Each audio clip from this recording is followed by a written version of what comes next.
बड़ी खबर औरैया से, जहां मेरठ की घटना जैसा कारनामा औरैया में भी देखने को मिला।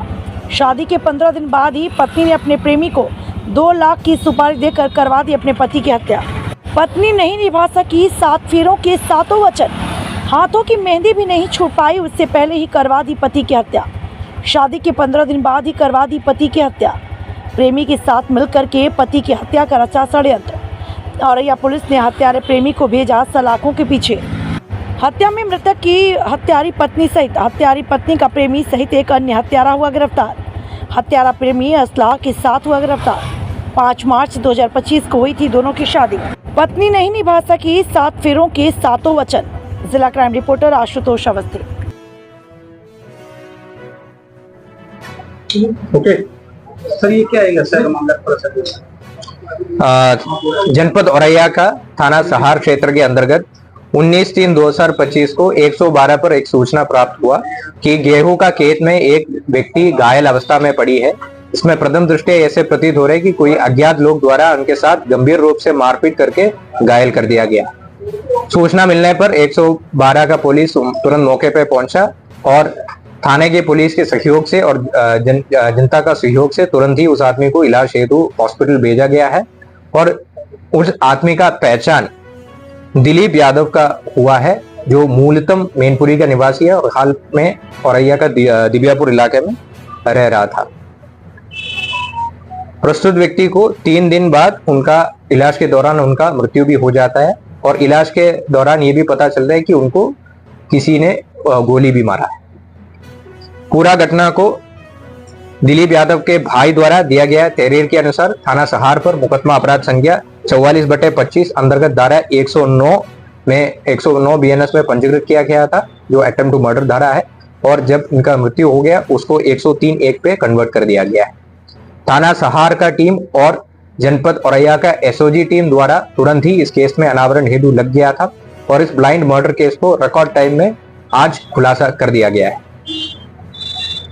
रास्ते में लगी सीसीटीवी, जो ऑपरेशन त्रिनेत्र के तहत हम लोग लगाया गया था, उस सीसीटीवी के सहयोग से हम लोगों को पता चला जो मृतक दिलीप है उनके पीछे कुछ लोग लगी थी और उनको लालच देके उनको बीच में बाइक के बीच में बिठा के कुछ लोग लेके गया था। सीसीटीवी से प्राप्त किया गया फुटेज के अनुसार हम लोग आगे बढ़ते हुए जांच किया गया है और हम लोगों का मुखबिर तंत्र के माध्यम से हम लोगों को सूचना मिला कि उसमें से एक व्यक्ति का नाम रामजी नागर है। तो रामजी नागर का लोकेशन के बारे में भी हम लोग पूछताछ किया गया था और हमारा मुखबिर द्वारा बताया गया कि इस पूरा घटना में शामिल रामजी द्वारा हिसाब किताब करने के लिए एक जगह पे पहुंचते हैं। तो आज दिनांक 24/3/2025 को अर्ली मॉर्निंग में संयुक्त टीम द्वारा रामजी नागर को गिरफ्तार करने के लिए गया। तब वहीं पर एक दूसरा आदमी और मिला जिसका नाम अनुराग यादव है, जो कि मृतक दिलीप यादव का बीवी का सेम गांव से रहता है।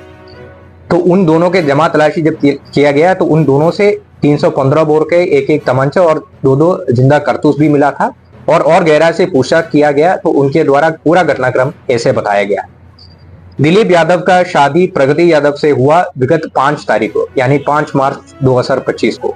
अनुराग यादव और प्रगति यादव एक ही गांव का रहने वाला था और विगत 4 साल से गहरा प्रेम में था।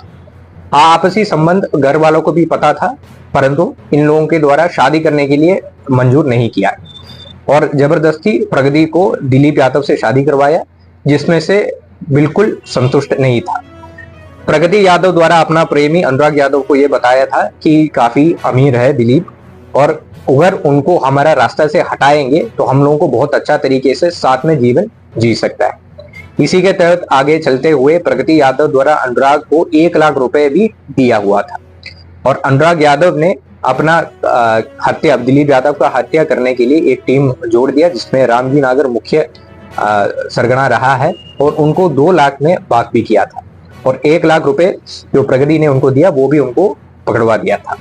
इस घटना में 1-2 और अभियुक्त है जिसको पुलिस आइडेंटिफाई किया गया है। गोपनीयता के कारण उनका नाम अभी पब्लिक नहीं कर रहा है। इसके अलावा कॉन्स्पिरेसी में और कोई लोग हैं, इसका भी विस्तृत जांच पुलिस द्वारा किया जा रहा है।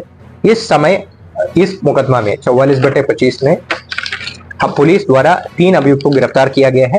तीनों अभियुक्त का नाम रामजी नागर उर्फ चौधरी निवासी औरैया, अनुराग उर्फ बबलू उर्फ मनोज यादव निवासी हाजियापुर थाना फफूंद और प्रगति पत्नी स्वर्गीय दिलीप निवासी नगला दीपा थाना भोगांव जनपद मैनपुरी है। इन तीनों को आज ही न्यायालय के सामने प्रस्तुत कर पुलिस द्वारा आवश्यक विधिक कार्रवाई किया जा रहा है।